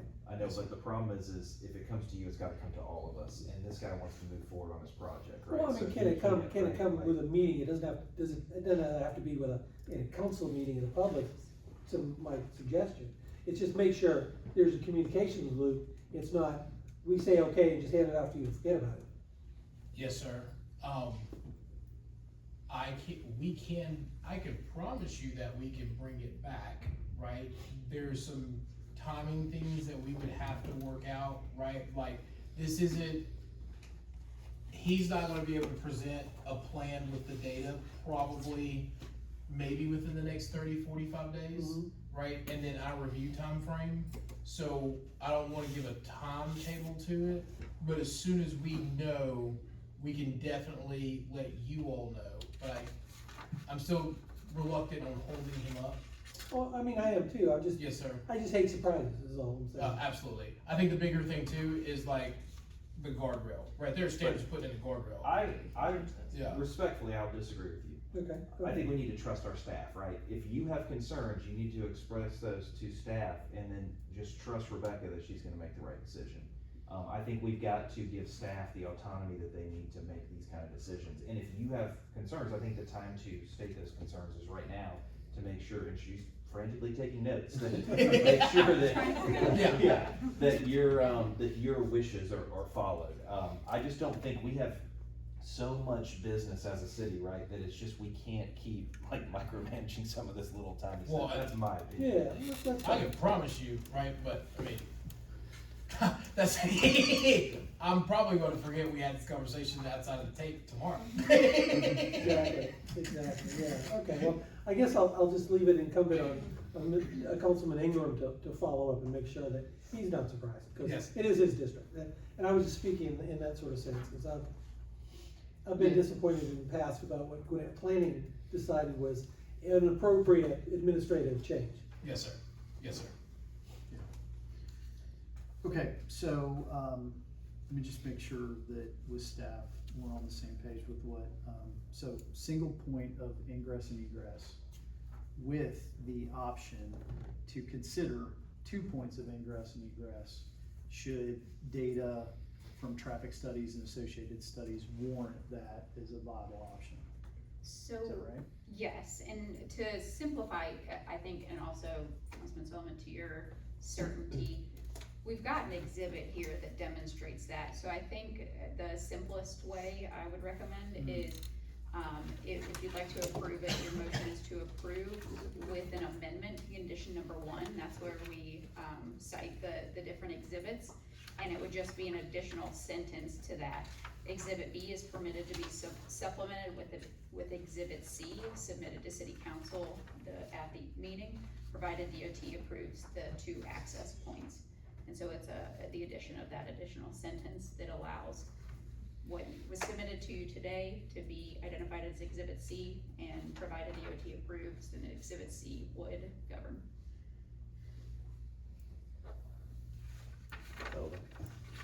So just so I'm clear, so you said, so you're saying condition 1, at the end, you would add an additional sentence that says, or in the alternative of Exhibit B, Exhibit C, subject to DOT approval? Yes.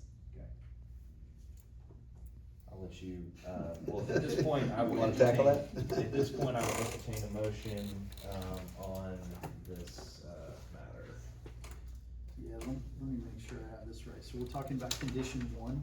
Condition 1 is the 2 exhibit, references the 2 different exhibits. Yeah. And so that's where you can just reference the alternative exhibit. And the reference to the alternative exhibit is, remind me, what are we trying to say there, Rebecca? So I was labeling that Exhibit C. Yep. And noting that it was presented to you at the meeting. Okay, and that provided DOT approves the, alternative access that Exhibit C would supplement.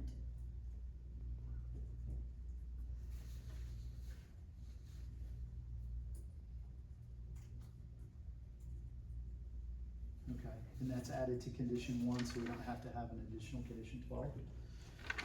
Okay, all right, so the motion is to amend ordinance 2026-05-167 with the addition of language to condition 1, and then, right, and then, okay. All right, so. Alright, so why don't you, so we have a motion to amend, ordinance 2026-05-167, condition 1, to add at the end of condition 1, and I'm gonna restate it to make sure I'm writing it down right. Provided that DOT approves Exhibit C can be supplemented in lieu of Exhibit B, is that correct? That's right. Okay.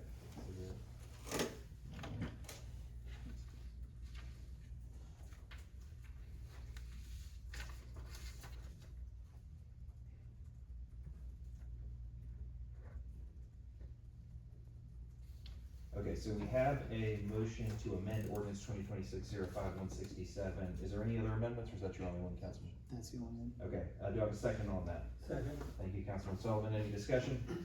Hearing none, I'll call a vote. All in favor? All opposed? All right, the amendment carries. So I will entertain a motion on the ordinance as amended. Yeah, so I'll make a motion to approve ordinance 2026-05-167 as amended. Okay, we have a motion to adopt ordinance 2026-05-167 as amended with the staff conditions. Do I have a second? Thank you, Councilman Shields. Any discussion? Hearing none, I'll call a vote. All in favor? All opposed? All right, I voted for ordinance 2026-05-167 as amended is hereby adopted. All right, Thank you very much, appreciate it. I need to request a highway break.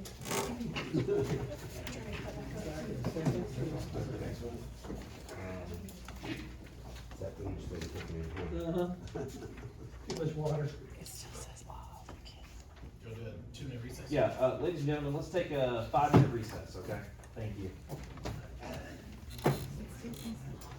Yeah, no, so, it still says live, we're working on the video, right, that's what we're doing, the double. Fine, as long as we get the other one. The other one's Yeah. fine, it's What good. did you say, the rain cannot absorb what the mud cannot endure? I was wondering why you weren't sitting in the comfortable chairs this time, bud.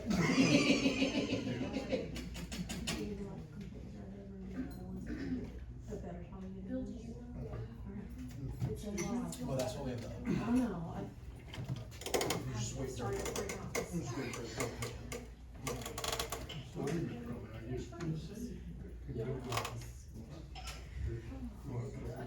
You taking on this?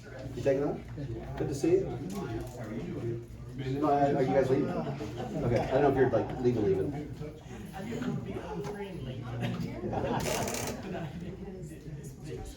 Yeah. I can't see the goats anymore because the grass is so tall.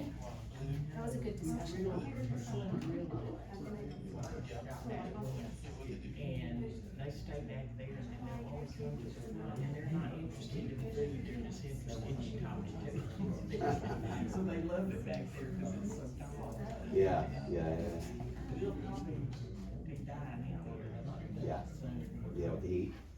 Yeah.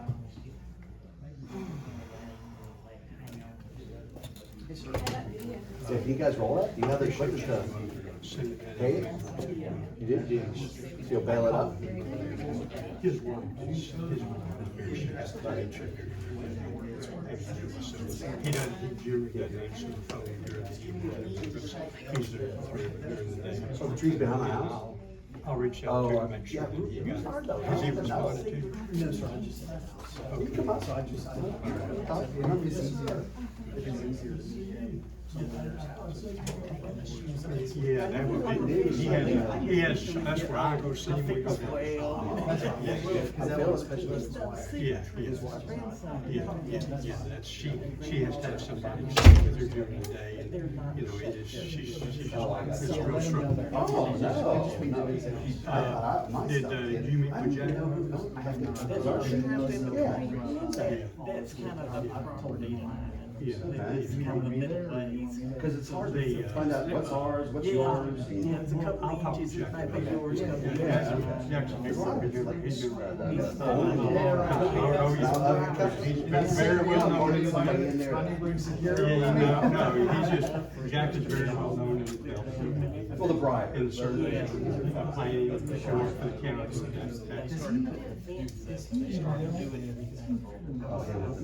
Yeah. So, no, Jack's retired. He worked for,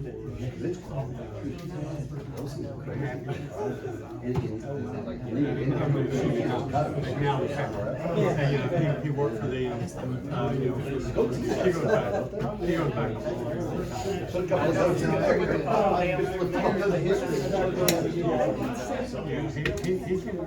He's a historian. He tell you all about it. They're always just going down to the Oh, yeah.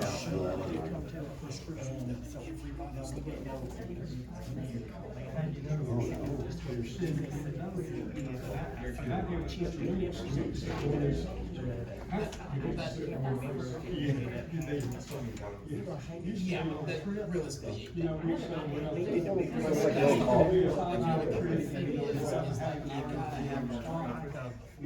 Now, said now, true. Oh, interesting. Yeah, cause it's like.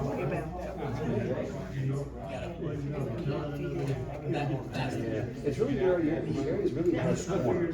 Near the drive, or near the road. You got a metal fence post there. We got the wood one, and it's only like that wide. Are they still there?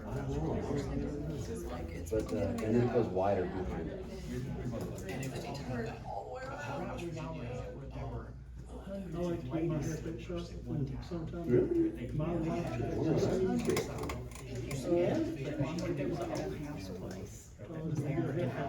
Yeah, so there's like what went back there?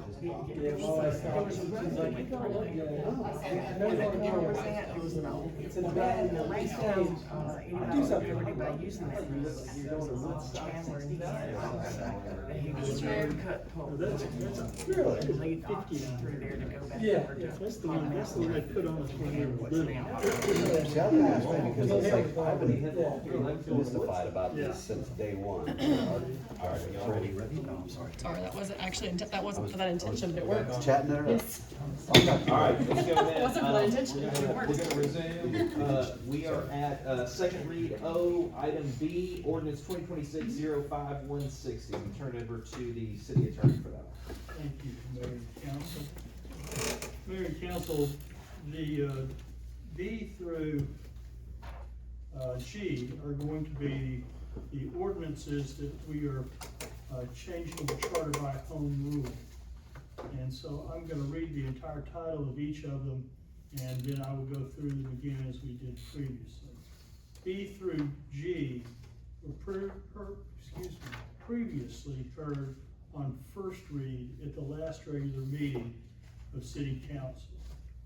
Items B through G also have been all appropriately advertised in the legal organ of the city as provided by law, and the notices and availability of these ordinances changing the charter have been available as required by law, both at the city and at the clerk of the Superior Court of Gwinnett County. The ordinance B 2026-05-160 is an ordinance to amend Article 1, Section 1.14A of the Charter of the City of Mulberry to authorize the city to assess, levy, and collect ad valorem taxes on real and personal property and for other purposes.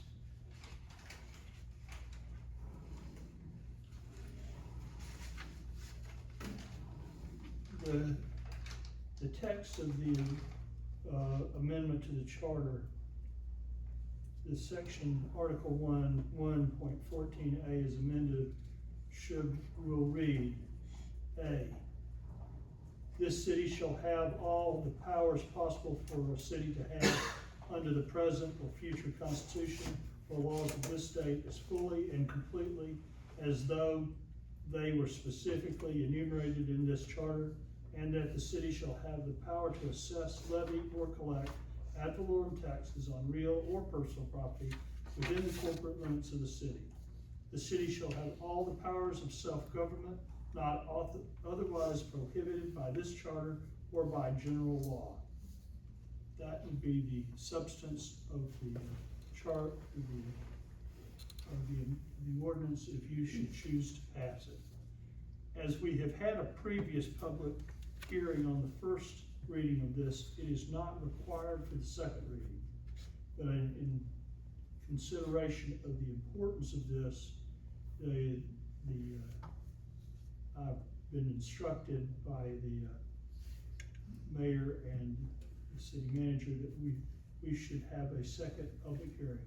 It is not required, but it is certainly authorized, and it does give the public the full opportunity to be heard. There have been no changes to the ordinance since the first read.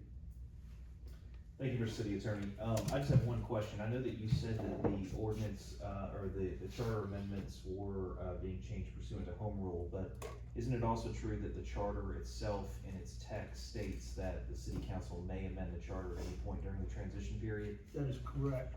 There are two provisions within our charters that presently exist. In the charter as a whole, there is a provision that we are going to amend tonight that limits the charter changes to a referendum. That was part of the charge that the county made that said that our charter was not valid because of that. There's another provision, however, within the charter in the transition period that says that we can, by home rule, amend the charter during the transition period as by general law. It does not require a referendum to do so. It's always been my opinion that the piece in the body of the charter, that piece that was said you had to have a referendum, was surplusage. I can't say that word right, but that is what I've always opined that it was. This, however, leaves it clear, and I don't have to make that opinion. We are doing it as provided within the charter, as provided by the legislature, and was as advertised before the referendum. And just so we're clear, we are still in that 2-year transition period. We are until December 31st, midnight of this year. Okay. Midnight transitioning to January 1st of this year. Thank you. That's my only question. Any other questions from the council? Okay. Then at this time, I will make a motion to adopt ordinance 2026-05. I'm sorry, we have a public hearing requirement. Yes. Thank you, sir. Although not required, ladies and gentlemen, we are going to have another public hearing on this matter. That we are limiting, the public hearing is 10 sides for each side, 10 minutes for each side. 10 minutes for those that would like to speak in favor of the ordinance, and 10 minutes for those that would like to speak in opposition of this ordinance.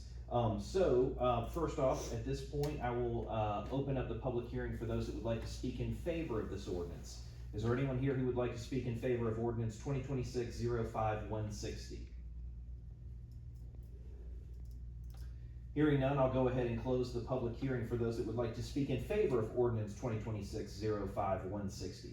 Is there anyone here who would like to speak in opposition of ordinance 2025-05-160?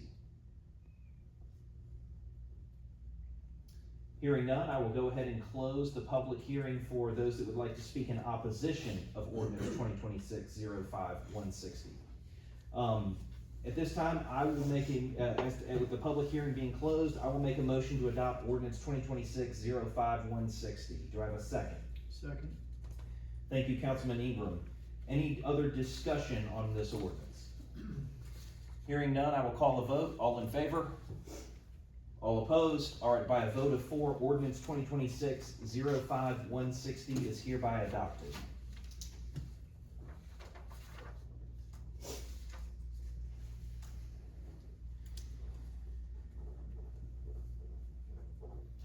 That will bring us to second read O, item C, ordinance 2026-05161.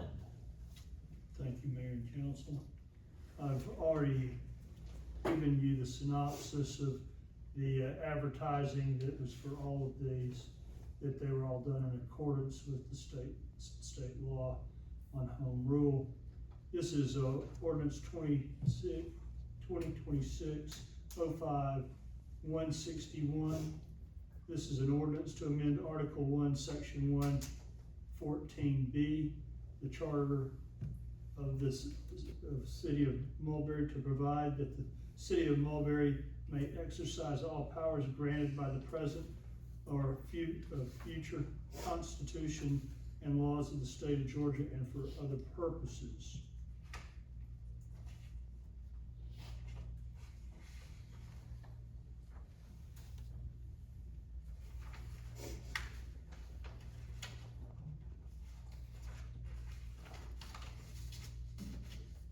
Ordinance 2026-05-161 makes the following change. The City of Mulberry Charter, Article 1, Section 1.14B is amended so as to read, B, the city may exercise all the powers granted to it under the present or future Constitution and laws of this state, including but not limited to providing planning and zoning, code adoption and enforcement, and stormwater collection and disposal of those items related to the provision of such services and for general administration of the city in providing such services. That would be the substance of that ordinance to change the charter. Has there been any changes to this ordinance since the first read? There have been no changes, Mayor. Thank you. Any other questions for the city attorney on ordinance 2026-05-161?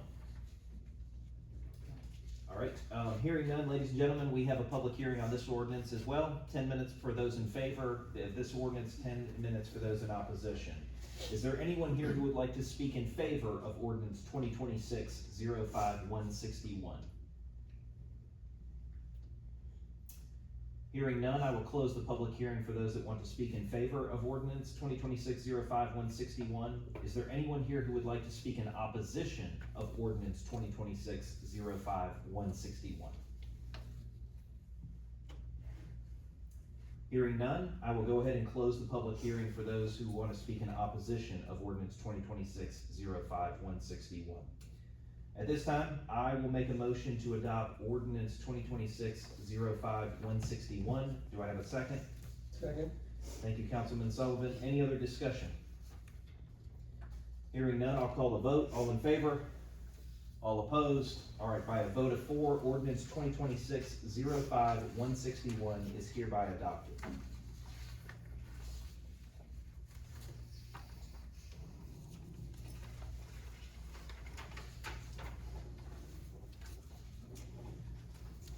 That brings us to second read item D, which is ordinance 2026-05-162. Mayor and Council, this is ordinance 2026-05-162, an ordinance to amend Article 1, Section 1.14C, the Charter of the City of Mulberry, to clarify the authority and methods by which the city provides municipal services and for other purposes. The amendment to the charter as created by this ordinance would be that the City of Mulberry Charter, Article 1, Section 1.14C is amended so as to read, C, the provision of all services and exercise of powers enumerated in this section of this charter may be provided by the city contracting with service providers via intergovernmental agreement or contracts with private parties. That's the substance of the change for ordinance 2026-05-162 as it bears on our home rule amendment to the charter. Same question, no changes from the first reading to this ordinance? That's correct, Mayor. I'm sorry, I should have mentioned that. No problem. Any questions, for the city attorney on ordinance 2026-05-162? All right, hearing none, ladies and gentlemen, we have a public hearing on this ordinance 2026-05-162, 10 minutes per side. At this time, I will go ahead and open the public hearing for those that would like to speak in favor of ordinance 2026-05-162. Is there anyone here who would like to speak in favor of this ordinance? Hearing none, I'll go ahead and close the public hearing for those that want to speak in favor of ordinance 2026-05-162. Is there anyone here who would like to speak in opposition of ordinance 2026-05-162? Hearing none, I will go ahead and close the public hearing for those that want to speak in opposition of ordinance 2026-05-162. At this time, I will make a motion to adopt ordinance 2026-05-162. Do I have a second? Second. Thank you, Councilman Shields. Any discussion? Hearing none, I will call a vote. All in favor? All opposed? All right, by a vote of 4, ordinance 2026-05-162 is hereby adopted.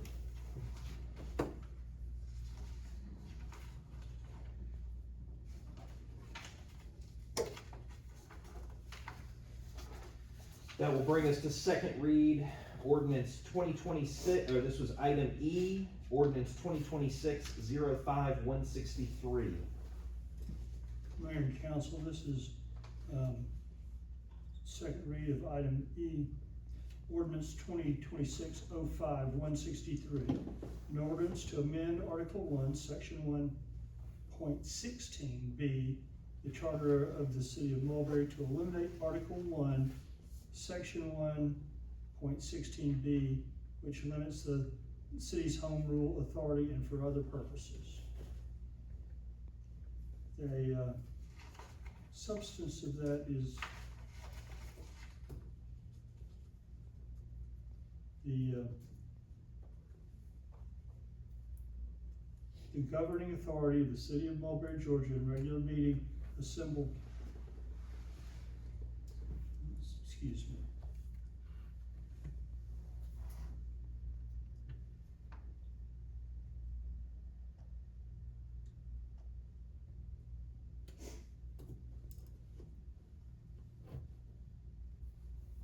The substance of this ordinance is that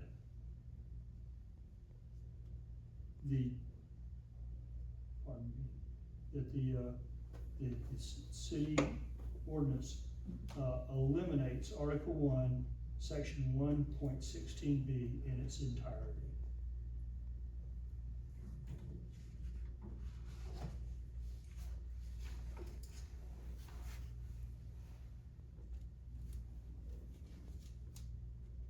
And then, just for clarification purposes, section 1.16B reads, no amendment to this act by the City Council pursuant to the Home Rule powers granted by Chapter 35 of Title 36 of the OCGA shall be enforceable except upon ratification of such amendment by the registered voters of the city at a referendum held by the governing authority of the city and upon certification of the results of such referendum by the Secretary of State. Did I read that correctly? Yes, Mayor. That's true. And this is, here again, this is the part of the charter that the county said was not illegal. And so it is, because of the litigation, instead of maintaining this in the charter, we're going to remove it because that's how the county says that we should run our city. So we are going ahead and changing the charter to be in line with what they say the law should be on it. So that's what we're doing. And no changes to this ordinance since the first read, correct? That is correct. Okay. Ladies and gentlemen, again, we have a public hearing component, 10 minutes for those in favor, 10 minutes for those opposed. So at this point, I will open the public hearing for anyone who would like to speak in favor of ordinance 2026-05163. Is there anyone who'd like to speak in favor? Hearing none, I will go ahead and close the public hearing for those that would like to speak in favor of ordinance 2026-05163. Is there anyone here who would like to speak in opposition of ordinance 2026-05163? All right, Mr. Hughes? Yeah, my name is Steve Hughes. I live at 413 Four Seasons Court in Decula. For the benefit of the public who might watch the YouTube video later on, I want them to understand just exactly what this is doing. And I want to read section 116 that you just read. B, no amendment to this act by the City Council pursuant to the home rule powers granted by Chapter 35 of Title 36 of the Uniform Code, of the Official Code of Georgia, shall be enforceable except upon ratification of such amendment by the registered voters of the city at a referendum held by the governing authority of the city and upon certification of the results of such referendum by the Secretary of State. Earlier, I spoke about how the city of Lawrenceville did an annexation in which it gave the citizens the right to vote. In previous conversations on social media and your public statements, you have criticized the challenge, the constitutional challenge to the Mulberry Charter, saying this is an attempt to thwart the will of the people to overturn the vote which they cast. And yet here we are on May the 21st, 2026, 2 years to the day, when we had a vote. We had the opportunity to express our will. And the citizens voted. Even though they were given a charter which violates the Constitution of the state of Georgia and is illegal. Even though this whole effort is an attempt to avoid a ruling by the courts on this very issue. You choose to deny the people the right to vote in a referendum which the original charter put in place. This is what the people approved on May the 21st, 2024. And now you want to take away that right. And I think that it's wrong. I think the whole thing has been a deception. As it was said in the court case in Fulton County, there was a fraud committed upon the voters. They were deceived. They were told that the city could, that there was no constitutional problem with the city. In town hall meeting after town hall meeting, I heard Representative F. Strachan make this statement. Nowhere has it ever been proven, any court has ever ruled that the city-like form of government is unconstitutional. And he would look at me and he says, and anybody that tells you any difference is telling you a lie. Look it up. Go back to the record. It's there. You were sitting there. Well, what Representative F. Strachan said that day was the truth. No court has ever ruled. But I grew up watching Perry Mason. Perry Mason, he would go up there and they would swear somebody and say, you swear to tell the truth, the whole truth, and nothing but the truth. Well, what Representative F. Strachan did that day is he told the truth. but he didn't tell the whole truth and nothing but the truth. Because the whole truth is, the reason why no court has ever ruled on the constitutionality of the city-like form of government is because it's never had the opportunity. Never could Representative F. Strachan could have imagined that that challenge would come through a bill that he drafted, patterned after the city of Peachtree Corners, who commissioned a study in 2016. And that study, they paid for, came back and said, there's a problem with the city-like form of government. They were warned in 2024 in February before it was ever approved. Right there before the committee. There is a historic problem this body is aware of. And yet they chose to give it to us anyway. I know that you're going to vote to deny the people the right to vote on this issue.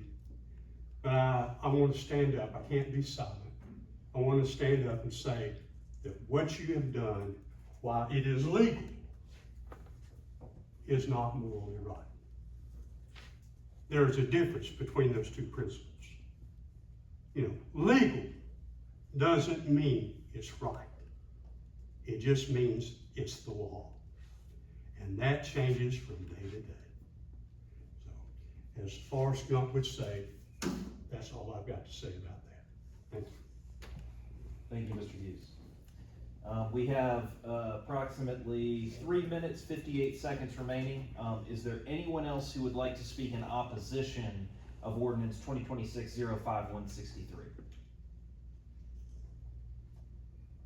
All right, hearing none, I'll go ahead and close the public hearing for those who want to speak in opposition of Ordinance 2026-05163.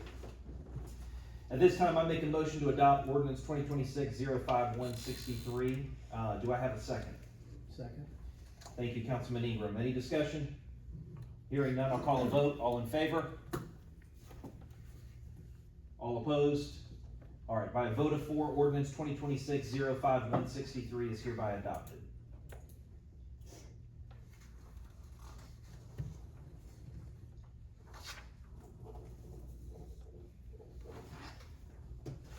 All right, that will bring us to item F on the second reads, Ordinance 2026-05164.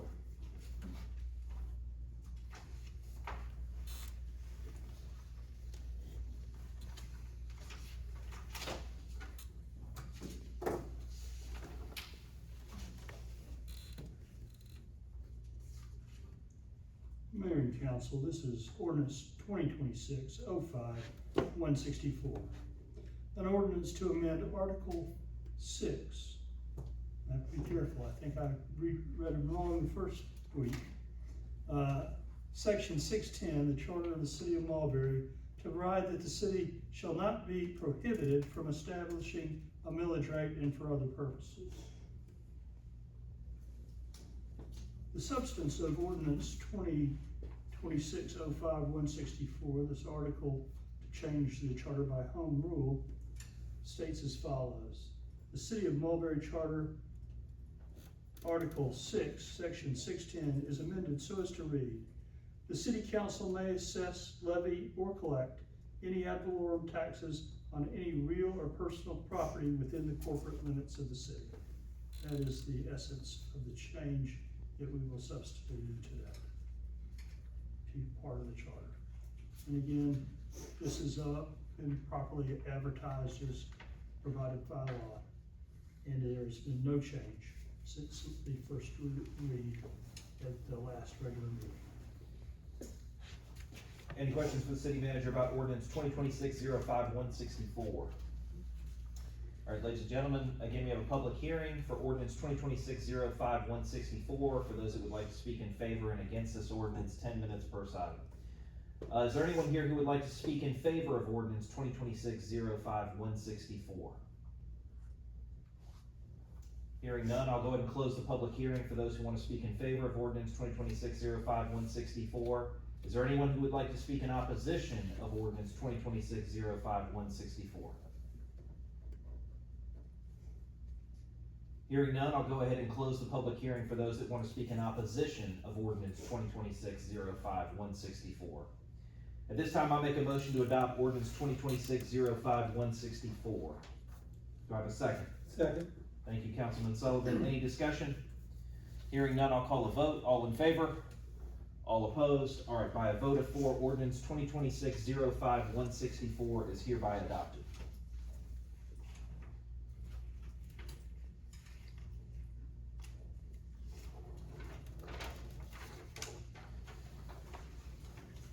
That brings us to item G of the second reads, ordinance 2026-05165.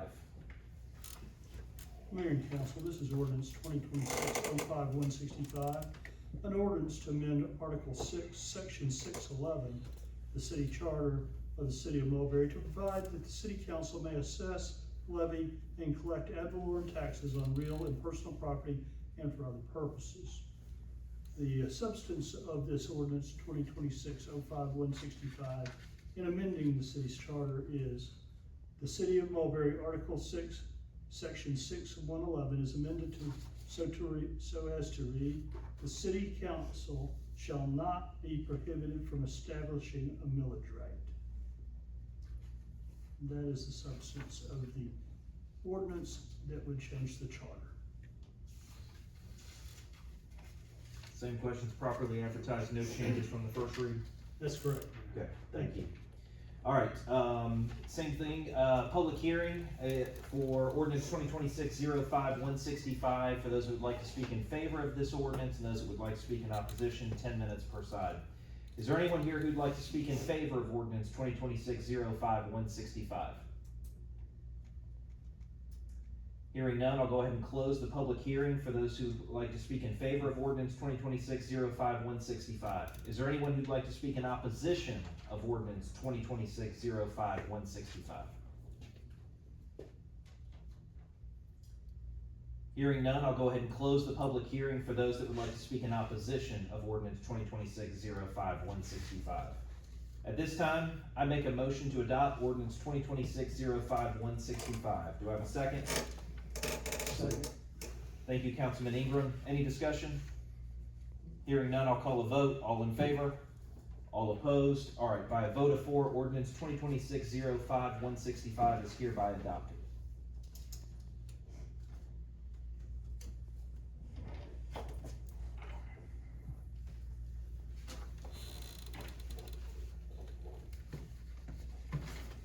Okay, that brings us to item H, which is the second read of ordinance 2026-05166. City Manager Palmer is going to present this. Yeah, no, this is a request to table. This is a misprint. This shouldn't have been on the agenda. We did not advertise for it to be on the agenda. This is a carryover from the last meeting. So since it's on there, I asked and didn't see it at the time to amend the agenda. I just asked that we table it.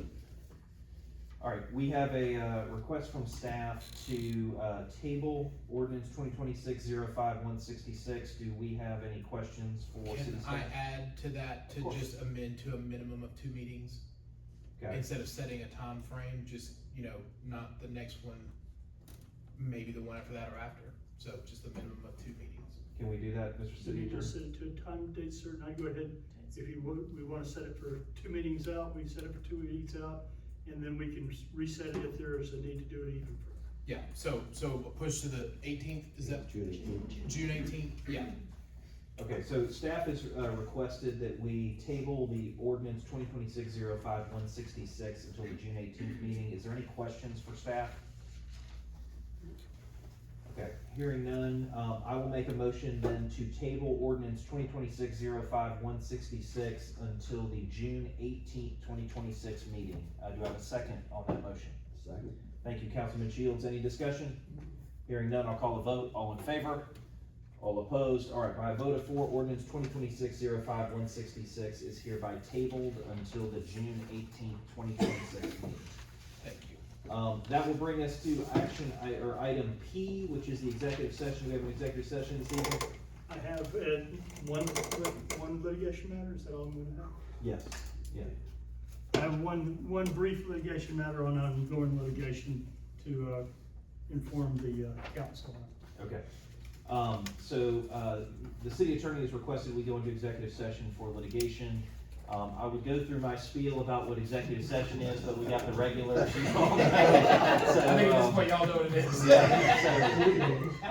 Regulars and employees. That's right. So, at this time, I make a motion to go into executive session for the purpose of discussing one litigation matter. Do I have a second on that? Second. Thank you, Councilman Sullivan. Any discussion? Hearing none, I'll call a vote. All in favor? All opposed? All right, by a vote of 4, we will go into executive session. Thank you for coming tonight, ladies and gentlemen.